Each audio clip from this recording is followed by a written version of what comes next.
Bem-vindos a mais um episódio do podcast Consulta Marcada com Laís Moraes. A minha convidada de hoje é médica, tricologista, especialista em transplante capilar, doutora Gabriela Zumpano. Muito obrigada. É um prazer estar aqui hoje com você, Laís. Eu recebi esse convite muito feliz mesmo, então estou muito feliz de estar aqui hoje com você e a gente conseguir compartilhar um pouquinho da minha área, a gente conversar um pouquinho sobre cabelo, que eu tanto amo. Que bom, porque o assunto cabelo não tem jeito. Entre as mulheres, o assunto cabelo é o mais hypado. Pior que é mesmo. Seja por queda comum, seja por queda por medicamentos, seja por quebra do cabelo.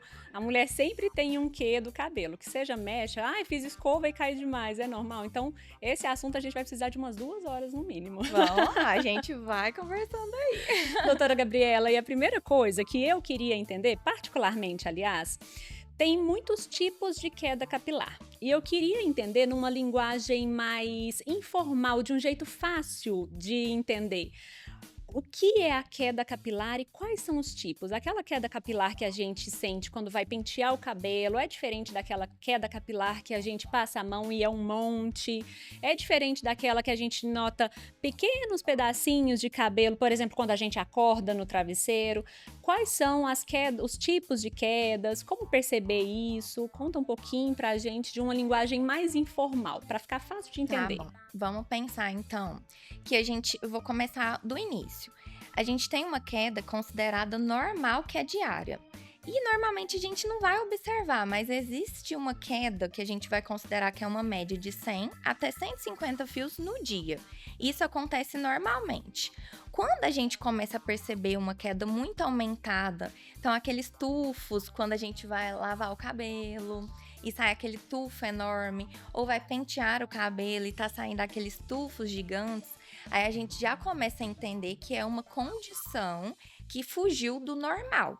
Então a gente precisa pensar o seguinte: são vários termos que a gente acaba... O médico de cabelo, ele conhece muito sobre cabelo, então a gente acaba falando termos técnicos.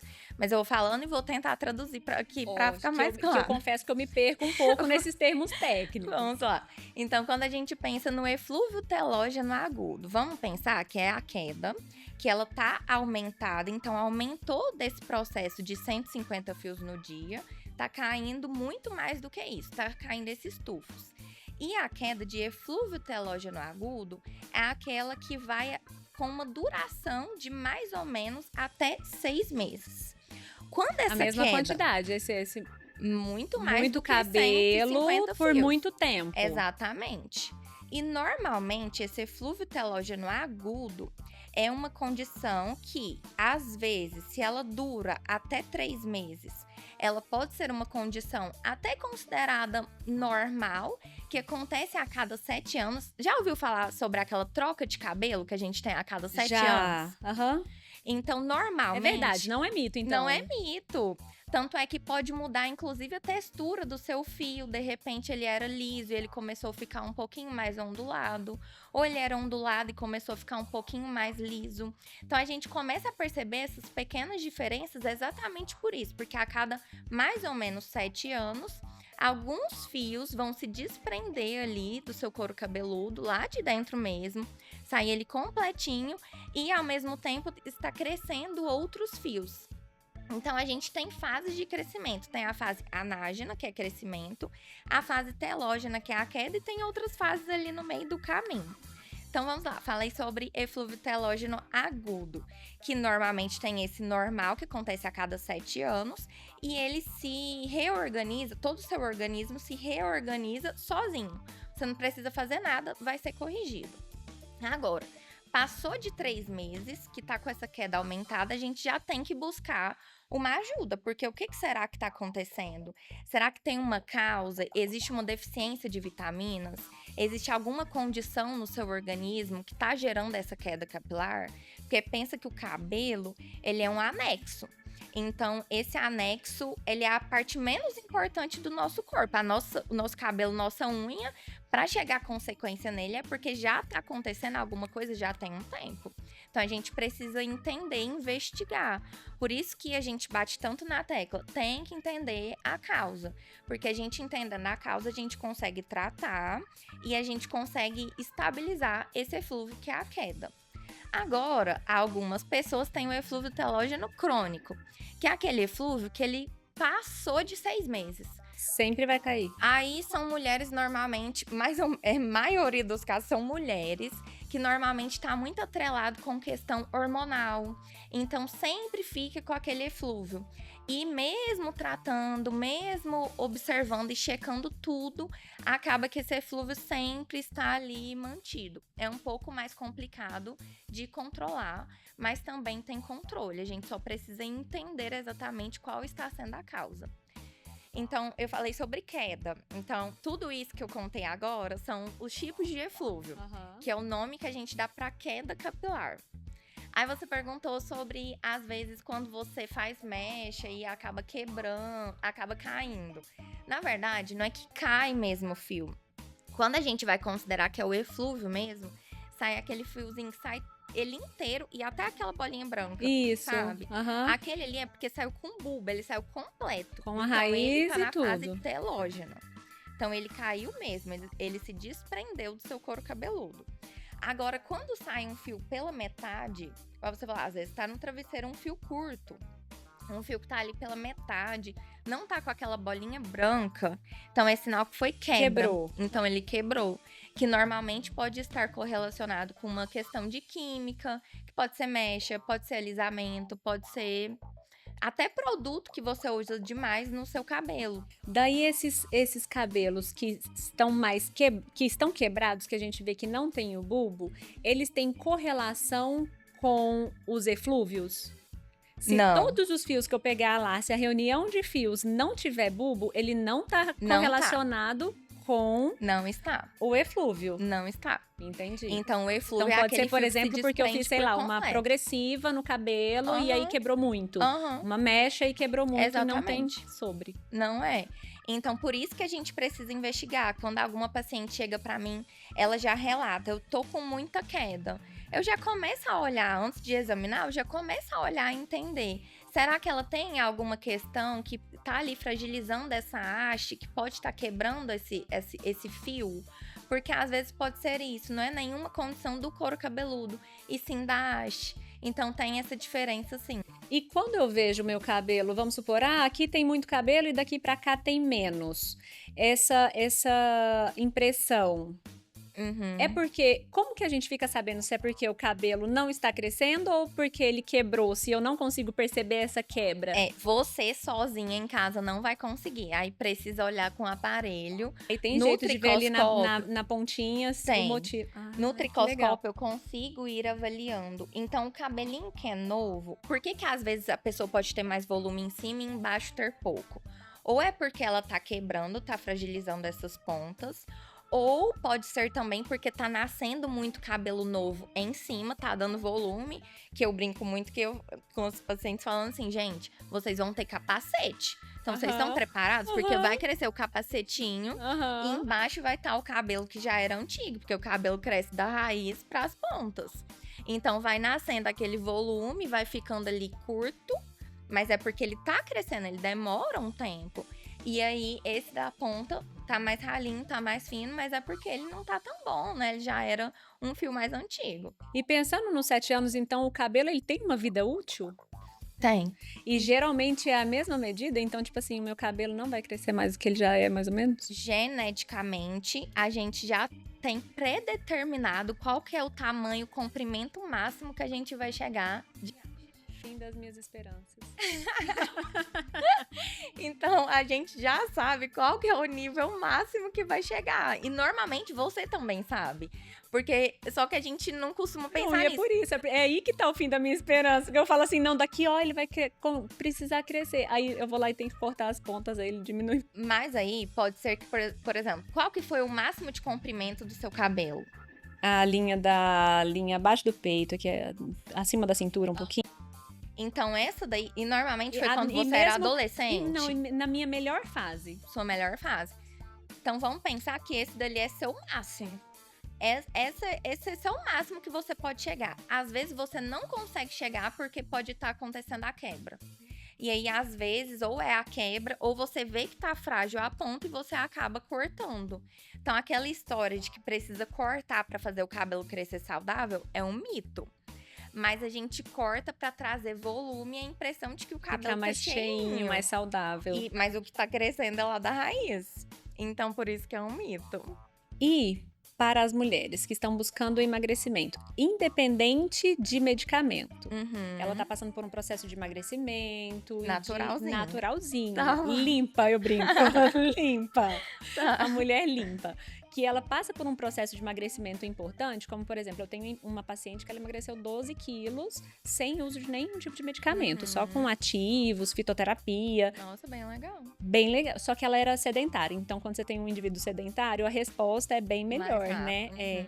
Mas ela teve uma queda capilar razoável. Não foi grande, mas foi razoável do tipo perceptível, Tá bom. sabe?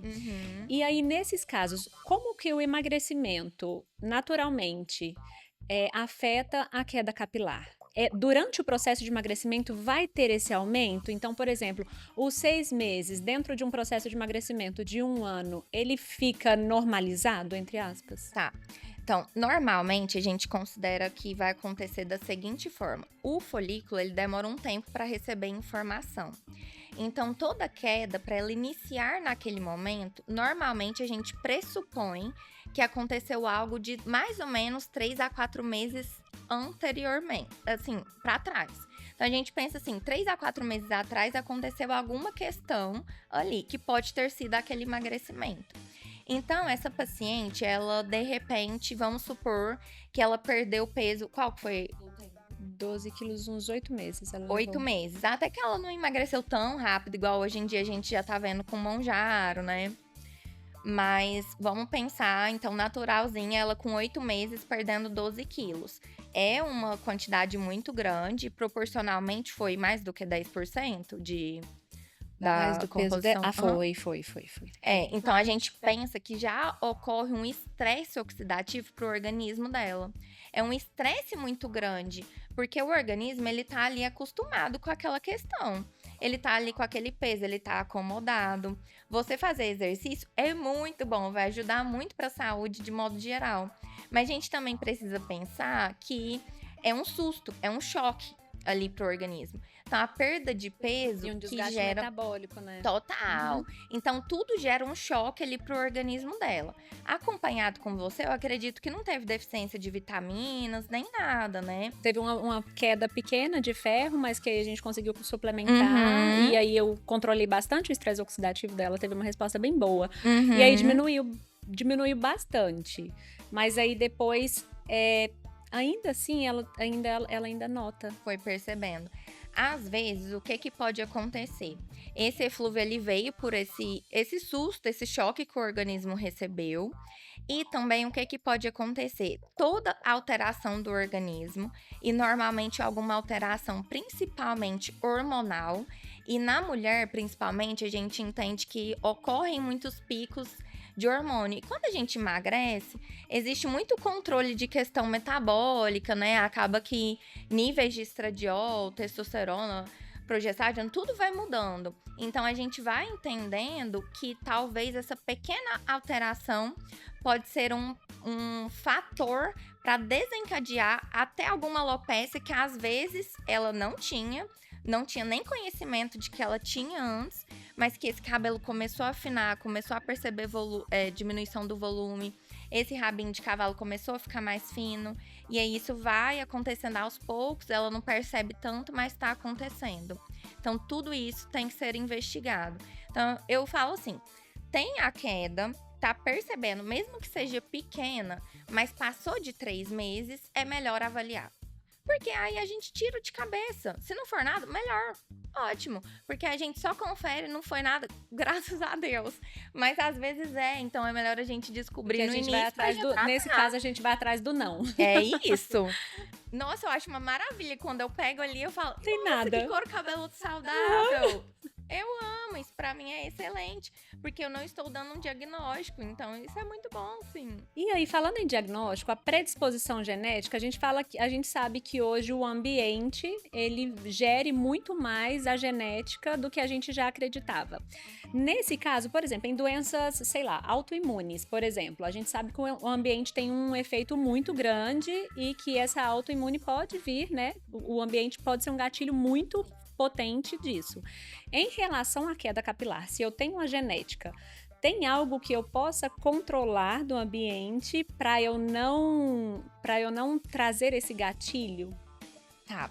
Você falou Ou não, de ele duas vai cair? partes. Se for para cair, ele Tá. vai cair? Eu vou explicar duas condições, porque eu acho importante a gente diferenciar as duas, mas inclusive as duas podem acontecer concomitantemente. Então vamos pensar. Você me falou sobre doenças autoimunes. Normalmente, a doença autoimune, ela está correlacionada com um tipo de alopecia que se chama alopecia areata, que popularmente, dando uma explicação mais clara, são aquelas plaquinhas de bolinhas, assim, que aparecem. Sei. Aí, Aqueles costumam falar buraquinhos. clareira. Aham. Vai aparecendo vários buraquinhos no couro cabeludo. Ou até aquela Que eu condição... achava que isso era só de estresse, por exemplo. Pode ser uma causa que predispõe, que faz o estopim para a areata exacerbar. Eu brinco que é o urso que tá dormindo e você passa com uma torta na Foi frente. total. Então, a areata, de repente, acontece alguma parte que o seu próprio organismo começa a falar, meu Deus, eu vou atacar o folículo. O próprio organismo. Então, é uma doença que ela está muito atrelada com esse fator autoimune. Então, achei legal você mencionar, porque a gente consegue falar um pouquinho de areata, que é muito comum e normalmente as pessoas pensam isso. É estresse, vai passar. E às vezes não passa, às vezes só vai aumentando. E, por exemplo, eu que em São Paulo, atendo lá em São Paulo, sou professora lá tem muitos casos complicados. Então, de areata de paciente criança ou até mesmo adulto, que tá ali há muito tempo com uma doença muito evoluída e não consegue mais repilar naquele local. Então, às vezes a gente precisa utilizar medicações como até mesmo inibidor de JAK, metotrexato, medicações muito mais potentes para a gente conseguir trazer esse controle. Então, é algo assim realmente muito mais sério. Agora, falando sobre parte genética. A areata também pode ter a parte genética ali, atrelado. Normalmente, se tem histórico familiar, pode vir a acontecer também em outros familiares. Mas quando a gente pensa em genética, a gente pensa muito na androgenética, que é a famosa calvície. Então, aquela pessoa que vai ficando com a entradinha e de repente perde aqui tudo. Ou aquela mulher que às vezes vai percebendo essa linha, que era uma linha fininha e de repente vai ficando mais larguinho. Então, a androgenética ela é muito correlacionada com a genética e existem fatores que podem desencadear, sim. E hoje em dia, antigamente, ela era conhecida como androgenética, só tinha 2 fatores conhecidos, a parte hormonal e a parte genética. Hoje a gente já entende que existem fatores inflamatórios, então é isso que a gente pode tentar sempre evitar. Então, se eu tenho um organismo totalmente saudável, não tenho ali tabagismo, eu não tenho bebida alcoólica, eu tenho uma rotina que eu tenho um sono, eu acordo descansado, eu me alimento bem, eu bato minhas 2 gramas de proteína quilo dia. Essa pessoa, né? Quem será essa pessoa? Mas normalmente a pessoa que ela não tem tanta inflamação no organismo, ela vai ter eu falo assim, ela tem um escudo, ela tem uma proteção uma vantagem. Ali, uma vantagem. Então, a gente precisa entender que existem os fatores inflamatórios e é por isso que hoje em dia a gente usa tanto antioxidante. Eu sei que você adora, eu também adoro, porque realmente é maravilhoso. Veio pra ajudar mesmo. Porque tem coisa que realmente não tem como a gente controlar, né? Exatamente. Essa questão da vida muito corrida. Da vida cotidiana, misturado com a vida social, com o estresse do dia a dia, de quem tem filho, trabalho, marido, cachorro, gato. Sim. E aí, pensando na paciente que veio de um emagrecimento com a ajuda do medicamento e teve uma perda grande também. E aí as pacientes têm relatado demais a queda capilar vinda do uso da canetinha emagrecedora. Então, a partir do início do uso, lá nas minhas pacientes eu falo assim que a gente faz toda uma preparação para iniciar, né, o, o uso da caneta emagrecedora, a gente prepara muito bem o intestino. Se é uma paciente que veio já com uma disbiose, eu falo assim, vamos arrumar o seu terreno, controlar tudo isso daqui para o medicamento ser até mais potente e você conseguir ficar em doses baixas por mais tempo. Essa paciente que começa a fazer esse tratamento, ela observa a queda capilar dela.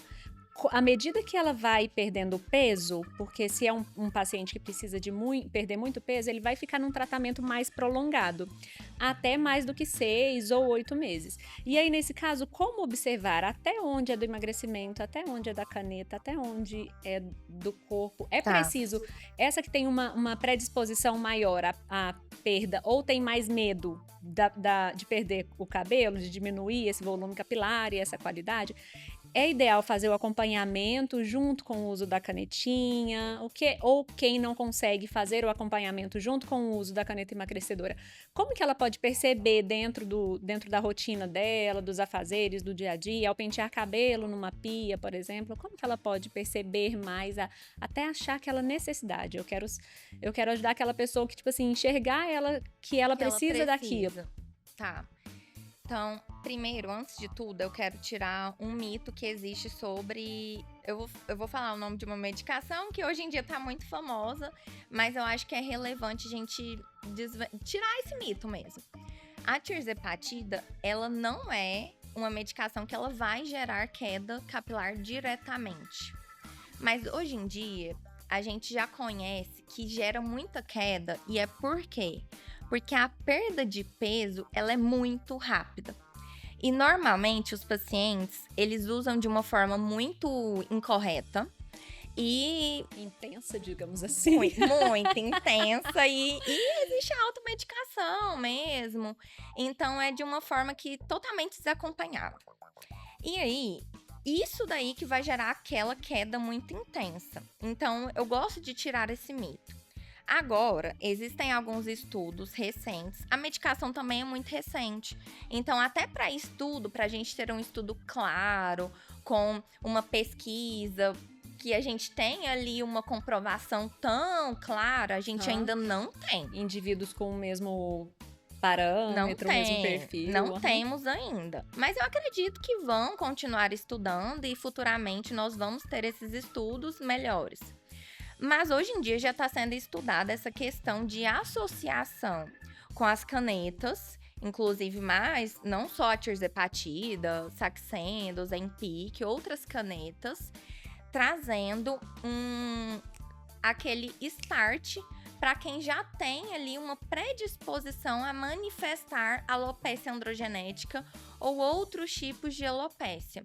Então, isso sim está sendo estudado. Então, a gente sempre precisa ficar atento. Então, qual que é a minha dica para quem às vezes está utilizando a medicação e precisa se atentar se está acontecendo uma queda? Então, homem normalmente só vai perceber que a queda está aumentada se ele começa a perceber que o cabelo tá caindo no travesseiro. Pro homem ver cabelo no travesseiro, tá aumentado, porque o homem tem cabelo curto, na maioria dos casos, né? Então, a gente tá percebendo que tá tendo queda. Então, pro homem já é ali um chamariz. Ou então, quando vai fazer a barba ou vai escovar os dentes, acaba caindo ali na pia. Pro homem, isso não é comum. E a proporção do cabelo, é até uma pergunta, a proporção do cabelo, sobrancelha, olho, barba, é a mesma de queda? Se eu tenho queda capilar? Não é. Porque se a gente perder 150 fios da sobrancelha ou dos cílios no dia... Não, mas eu falo assim, proporcionalmente falando, se eu tenho um eflúvio, eu vou ter na sobrancelha também? Normalmente não. Quando a gente tem perdas localizadas, elas são associadas a tipos de alopécias. Que a gente tem uma alopécia cicatricial conhecida, que tem a perda bilateral de sobrancelhas. Aí é um tipo de alopécia bem específica, que aí normalmente é a alopécia frontal fibrosante. A gente já sabe que perdeu ali a sobrancelha e não costuma voltar.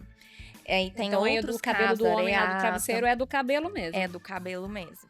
Então, são condições diferentes. Depois, se quiser, eu até explico um pouquinho sobre esses casos. É um pouquinho mais complicado, é bem mais específico, mas é relevante também. Para a mulher, já é algo que chama atenção quando começa a sair esses tufos. Então, tufos aumentados, onde vai perceber no banho ou saindo na escova.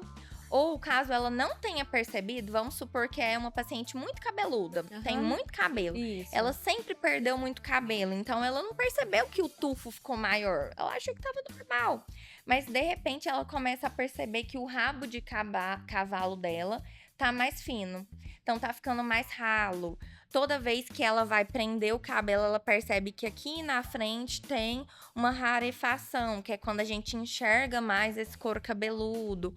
Ou tem uma marcação que a gente chama rarefação bilateral temporal, que é um triângulo que acontece bem aqui para quem está com queda. Normalmente, quem está com uma queda aumentada fica com essa região bem ralinha. Então, a gente já começa a perceber algumas questões.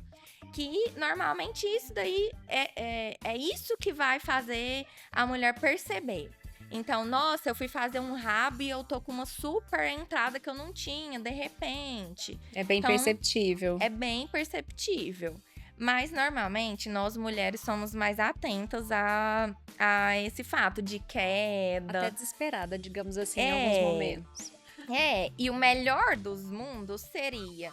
Eu comecei meu processo de emagrecimento, eu vou utilizar a medicação, então é melhor você fazer acompanhado, porque se você está tratando e você tem uma condição de doença capilar, se você tem a doença capilar, você tem que estar tratando, porque senão ela pode sim piorar. Agora, se você quer talvez evitar algum eflúvio, a queda mesmo, é melhor que a gente pegue ali e a gente vá tratando para literalmente trazer aquele folículo muito saudável, estimular crescimento, porque se a gente está em fase anágena, dificilmente vai entrar em fase telógena. Mas depois que a queda já acontece, aí é muito mais complicado. Então é melhor procurar ajuda no início. Mas eu sei que nem todo mundo consegue acompanhar. Ou então, pelo menos no início e ao final do tratamento, porque aí você já tem um parâmetro assim, né? Pra dar uma ajudada. Porque tem pessoas que ficam 2 anos, mais ou menos, em tratamento, um tempo mais prolongado. Mas normalmente quem tem a queda 2 anos já perdeu muito cabelo, se tiver a queda. Porque nem todo mundo manifesta queda. Nem todo mundo. Então pode acontecer. Eu posso ter o gene e posso não ter tanta queda capilar a ponto de ser perceptível. Às vezes, por exemplo, vamos supor que você é uma paciente que você já trata sua alopecia androgenética. Você já faz uso de minoxidil, dutasterida, você já trata bonitinha em casa, mas não tá tratando nada de consultório, só em casa. Se você tá controlada e estabilizada, talvez não vai acontecer nenhuma queda e você acompanhou, fez um emagrecimento acompanhado com uma nutricionista que vai cuidar de você, de todas as formas, teve o acompanhamento conectado com o nutrólogo, então foi aquele acompanhamento lindo, provavelmente você não vai ter queda. Olha, que legal. Então, tudo depende, então, né? As usuárias da canetinha emagrecedora, por favor, acompanhamento médico. Gente, não, por favor mesmo. Por favor, acompanhando médico, nutricional, faz total diferença. Isso é fato, né? Total diferença, é um fato. E aí, depois de quanto tempo usando a tirzepatida, depois de quanto tempo que pode, por exemplo, pensar em um transplante? Tá. Eu, particularmente, não opero pacientes que estão em eflúvio, que é a queda momentânea. Então, a gente tem que entender, a canetinha, ela pode gerar a queda.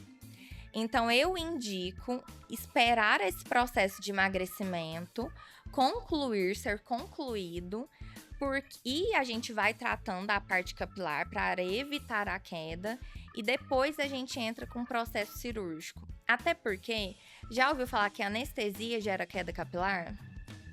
Também é um mito.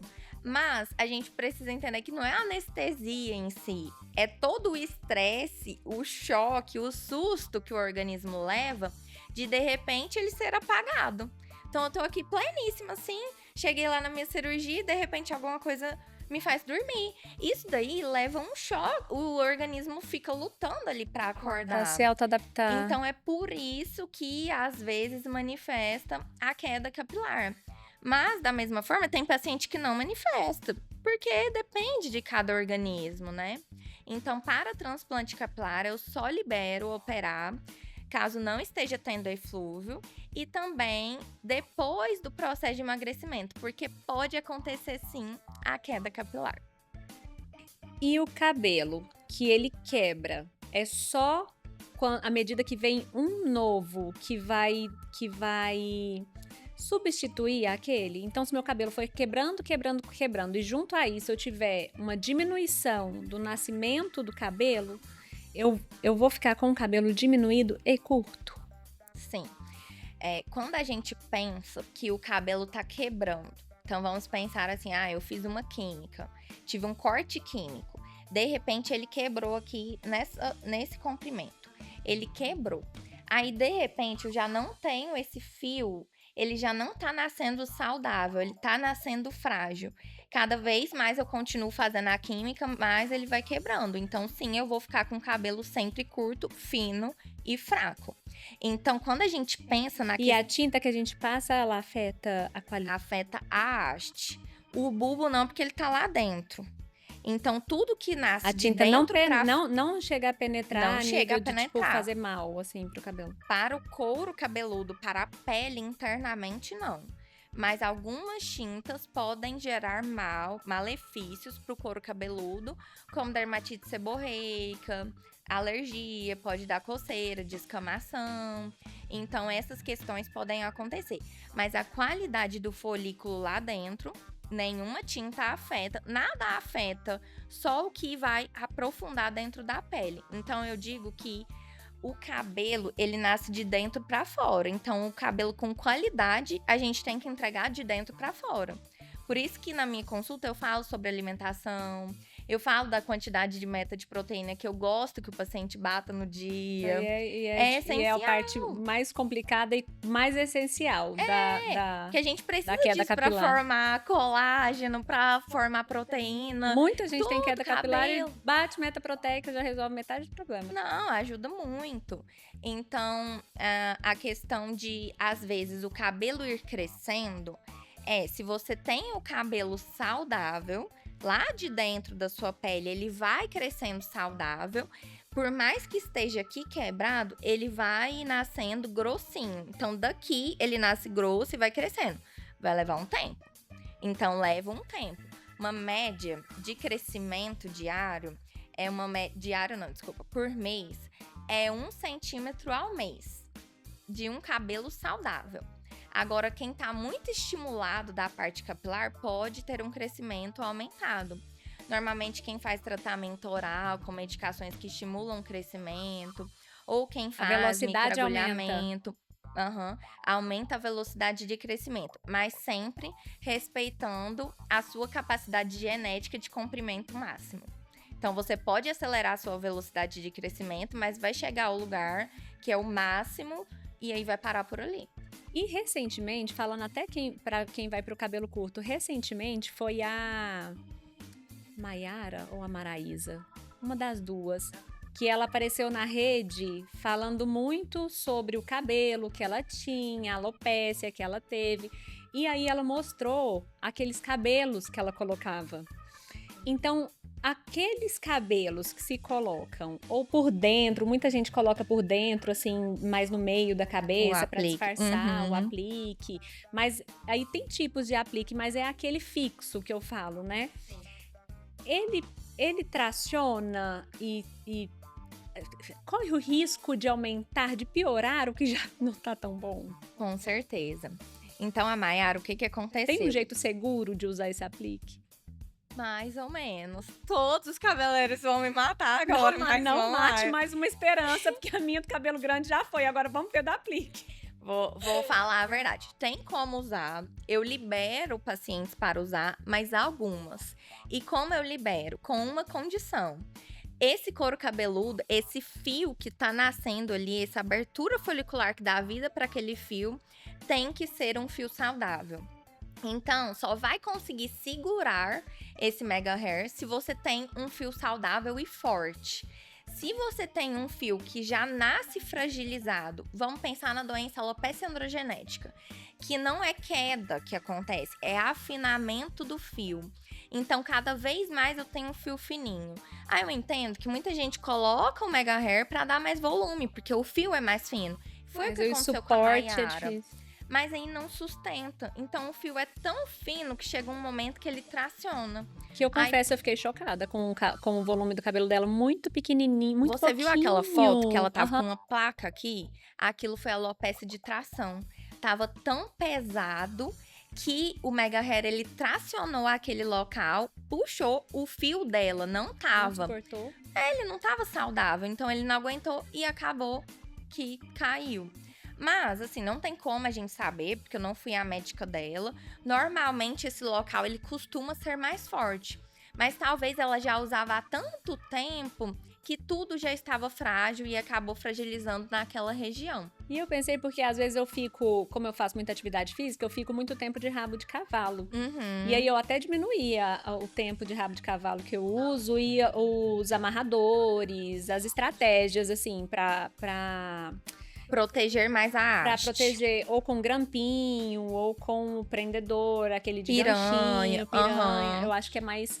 Eu acho que isso me ajudou Perfeito. demais. E aí eu tinha até uma marquinha, assim, da tração da Xuxinha no cabelo, que eu fazia escova. Isso não é nem tração, isso é quebra. Então, e aí melhorou demais depois que eu fiz isso. Melhorou muito mesmo.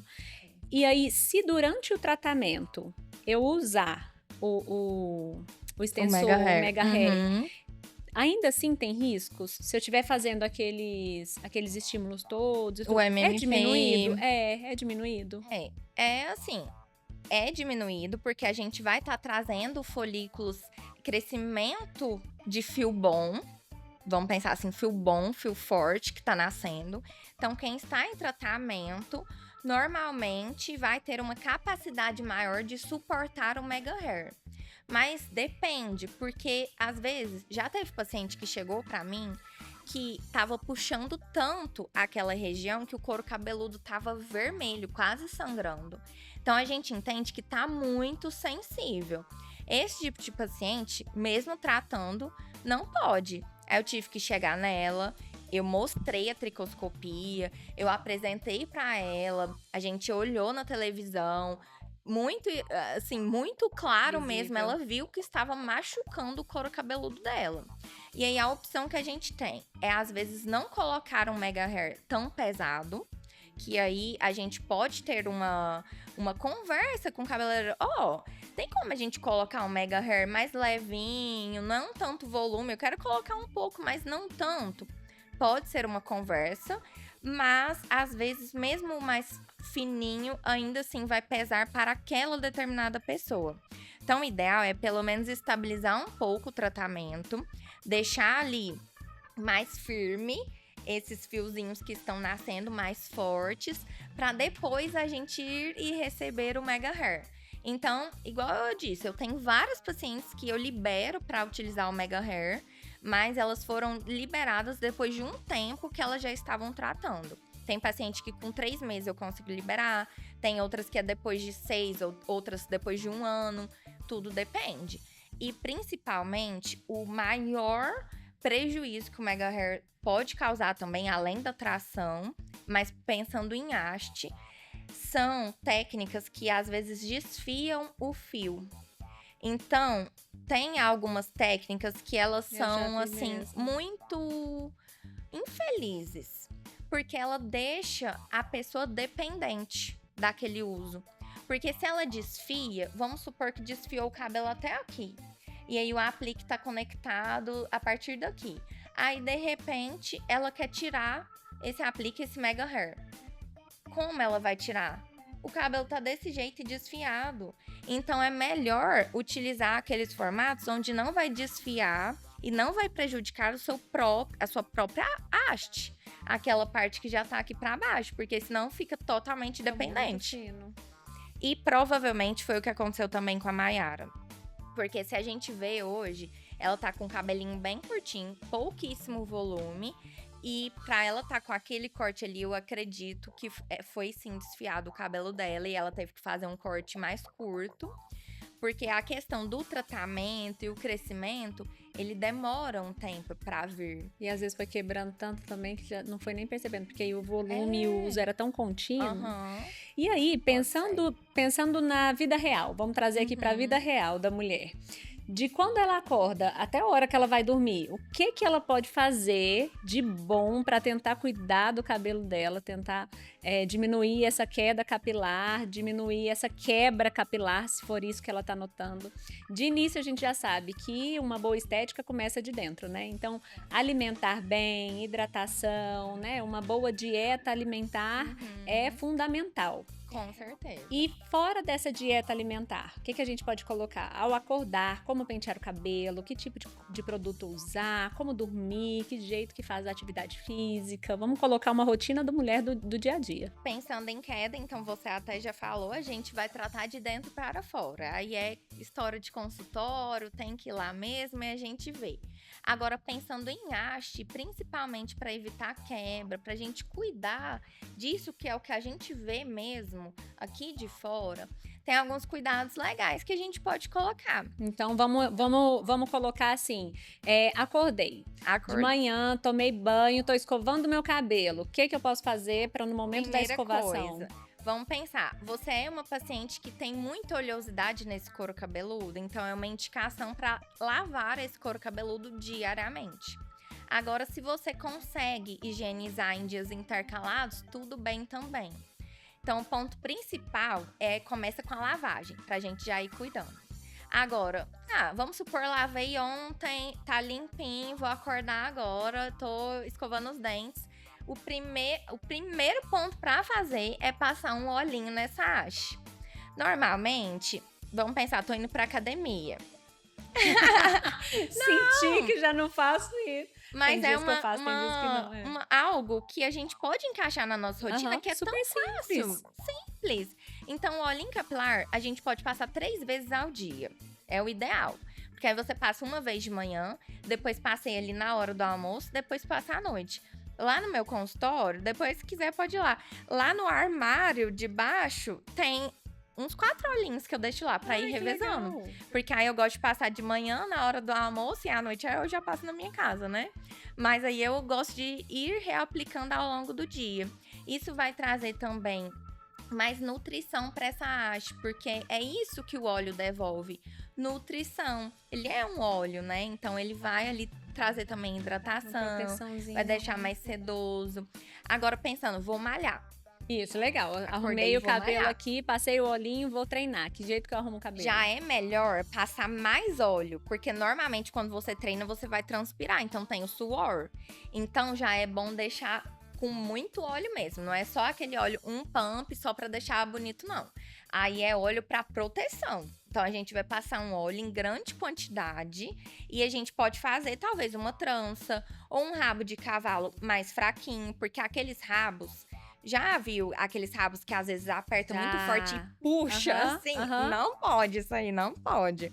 Porque é isso que quebra a haste naquele lugar e acaba fazendo tração também aqui na frente. Então já passa bastante olhinho, faz um coque, pode fazer um coque, com um prendedor, uma piranha. Pode até ser um amarrador, mas mais leve, não tracionar tanto. Esse é um ótimo cuidado. Aí, pra gente... Viu que é um basiquinho? É um basiquinho. Mas é um básico que funciona. Voltou da academia, feito, lavar, passou uma máscara. A outra dica do dia a dia. Não precisa investir em condicionador. A gente pode investir só shampoo e máscara. Não precisa do condicionador, porque a máscara já vai estar tratando a sua haste mesmo. Ela vai condicionar também. Então, a gente pode trabalhar de acordo com as necessidades ali de cada dia. Acertei nesse quesito. Bom, né? Fui escovar o cabelo. Qual que é a dica? Protetor térmico, com certeza. Pensando em escovar cabelo, a gente tem que pensar o seguinte. Então, eu vou proteger a minha haste antes. Vou passar um protetor térmico. E tem que estar escrito que ele protege acima de 230 graus. Legal. Porque às vezes eles vendem como protetor térmico, mas a gente vai olhar ali na descrição do produto, não fala nada de proteção Tem térmica. que falar. Tem que falar, tem que estar escrito. Protege acima de tantos graus. Eu gosto de acima de 230, porque aí protege mesmo. E aí, a gente vai pensar, escova. Então, você falou sobre escova, vai escovar o cabelo. Uma coisa é só secar com um secador, que a gente vai secar com uma distância mais ou menos, a distância segura é 15 centímetros. Então, 15 centímetros vai ser mais ou menos... É muito distante, então, como que seca? Então, aí tem que tomar um pouco de cuidado. Então, use bem o protetor térmico. E existem hoje no mercado alguns secadores que eles trazem um pouco mais de cuidado para a haste. Já ouviu falar sobre o Dyson? Já. Então, Vale o investimento, inclusive? Então, assim, para quem usa muito, vale. Usa todos os Pra dias quem e às usa todo vezes dia, 2 vale. vezes no dia, vale? Não, vale. Aí vale. Vale. Porque ele realmente tem uma tecnologia Eu fico diferente. pensando muito nisso, eu tenho vontade, mas eu fico pensando demais. Será que vale o investimento? Pra quem usa muito? todo dia e muito. Porque, por exemplo, tem vezes que eu uso 2 vezes Não, Laís, pode comprar. É. Não, tô te falando sério. Pode comprar, porque vale, juro. Porque, assim, vai ser algo que vai ir protetor térmico todas as vezes. Isso passa. E aí, pensando em E a distância também eu escova, consigo manter bem. pensando em escova, nunca utilizar aquelas escovas que são realmente de ferro. Porque aumenta o calor mais ainda diretamente ali na sua haste. E tentar não colocar aquele bico que vai bem aqui localizado. Então, o Dyson, ele tem até aquele que depois vai tirando só o frizz. Ele tem algumas Legal. tecnologias diferentes. Legal. Pode ser só o básico, que ele já vai proteger muito bem. Mas a gente tem que pensar também que Investir. tem o completão, né? Cara, é tudo aquilo que a gente não usa também. É. Né? Além do preço, claro, É mas cara, é isso. tudo aquilo que a gente Se não você usa muito, vale a pena. Bom saber. E aí, essa mulher chegou em casa, tomou banho e vai dormir. Como que ela pode cuidar do cabelo dela pra dormir? É de touquinha, aquela touca de seda, tá. fronha de seda, o que que ela pode... Isso é um porém, a gente tem que tomar muito cuidado, porque ficou super hypada essa ideia de dormir de touca de seda, touca de cetim, ficou hypado mesmo. Ainda mais agora com a vibe TikTok, que todo mundo dá dica de tudo, todo mundo sabe tudo.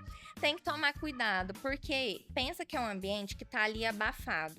Então, vamos supor que essa mulher, ela chegou ali à noite, ela transpirou ao longo do dia. Esse couro cabeludo também sofreu essa leve transpiração, né? E aí, de repente, a gente coloca uma touca que vai ficar totalmente abafada. É um ambiente muito propício para a proliferação de fungos. Às vezes, você já tem um histórico de dermatite seborreica. Às vezes nem é visível, mas tem aquelas coceirinhas, umas leves casquinhas, ou já tem a caspa mesmo que cai na roupa. Então, para essa mulher, não pode, não é o recomendado. E se for de maneira geral, o soltão vai bem? É melhor, vai bem. Dá para dormir de trança. O ápice do melhor é o soltão? O ápice do melhor seria você fazer assim. Aí é a fronha de cetim ou de seda. Legal. É melhor de seda. Essa fronha. E aí você aplica o óleo de novo antes de dormir. Legal. Deixa ali umectando e faz uma trança mais soltinha pra dormir bem protegido. Esse é o ápice do melhor. E pra melhorar mais ainda é barriga pra cima pra não amassar o rosto de jeito nenhum. Já pensa em tudo. Já pensa em tudo, já dorme leite, acorda bem maravilhoso. assim.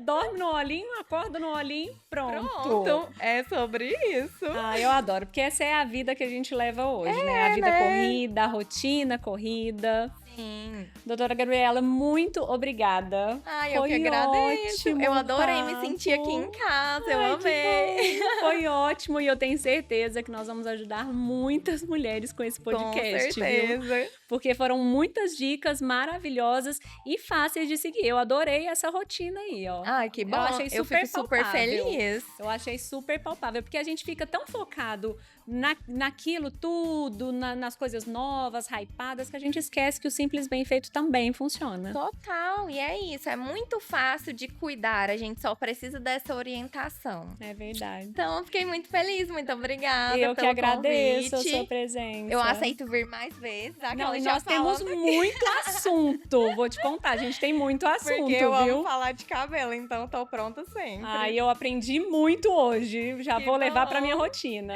Então tá bom. Esse foi mais um episódio do podcast Consulta Marcada com Laís Moraes.